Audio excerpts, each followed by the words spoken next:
Aircraft single piece में कभी नहीं बना होता, मोस्टली सारे पीसेस जो है अलग अलग होते हैं। नोज पीस अलग बन के आ रहा है, मिडल के पीस अलग है, टेल के पीछे के पीस अलग हो रहे हैं, टेल अलग बनी हुई होगी, उन सबको जो है ज्वाइन कर रहे होते हैं। और ज्वाइन करके जो है ये जो है बल्क हेड्स होते हैं, जिनके बल्क हेड्स के साथ जो है इसको ऐसा कसा जाता है कि मतलब ये टूटेगा नहीं, स्ट्रेस स्किन अलग बन जाती है और इसकी मजबूती दे दी जाती है।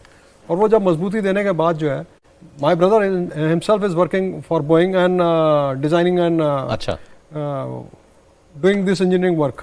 तो आपको जो मैं बता रहा हूँ, वो बल्क हेड्स के पास जो है मैक्सिमम जो है वो कोशिश ये होती है कि बल्क हेड्स के पास ही इमरजेंसी सीट्स होनी चाहिए या इमरजेंसी डोर होने चाहिए, क्योंकि वो क्रैश के टाइम पे वो टूटेंगे नहीं, फटेंगे नहीं सडनली।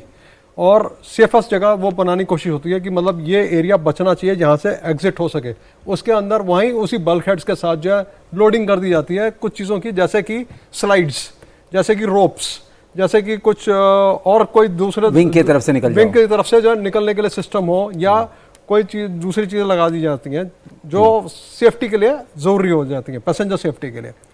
प्लस हर टेक ऑफ से पहले I am saying thanks to those air hostess and to those ladies and gents who were briefing the passengers on this flight, specially him who have briefed him कि इस door को यहाँ से खोलना है emergency में और आप निकल सकते हैं।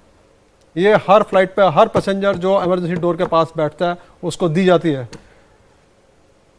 अप्रिशिएट टू दोज लेडीज बिल्कुल एज ठीक वेल है, एज जेंट्स। बिल्कुल सही है। और उन्होंने उनको अपनी जान हम लोग बचाने कई की- बार ध्यान से सुनते भी नहीं जब फ्लाइट में बैठे होते हैं। कोई नहीं सुनता, यहाँ तक कि सुनना कोई लोग तो चाहिए। पढ़ना भी नहीं पसंद करते हो उसमें क्या लिखा हुआ है उसके लिए। और So it's clear he was sitting by the sitting next to the emergency they are door. No more, but उनकी वर्डिंग से ये आज जिंदा है।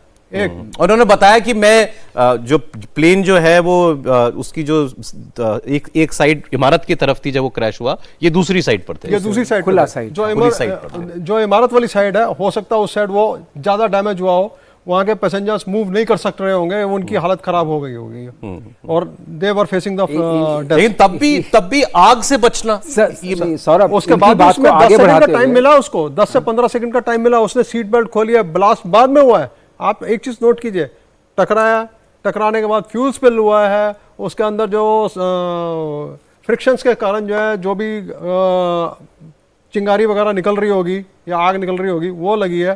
प्लस एयरक्राफ्ट कहाँ गिरा? मेस के ऊपर। मेस में क्या चल रहा है? कैंटीन चल रही है और वो खाना बन रहा है। ऑब्वियसली वो फ्यूल वेपर्स एंड फ्यूम्स जो है विद इन पैरामीटर, जैसे हम कहते हैं ना as per 1934 aircraft act and all that, कि कोई भी जब रिफ्यूलिंग हो रही हो तो 15 मीटर के लार्जेस्ट पॉलीगॉन के अंदर जो है कोई भी नेकेड स्मोक, नेकेड चिंगारी नहीं होनी चाहिए।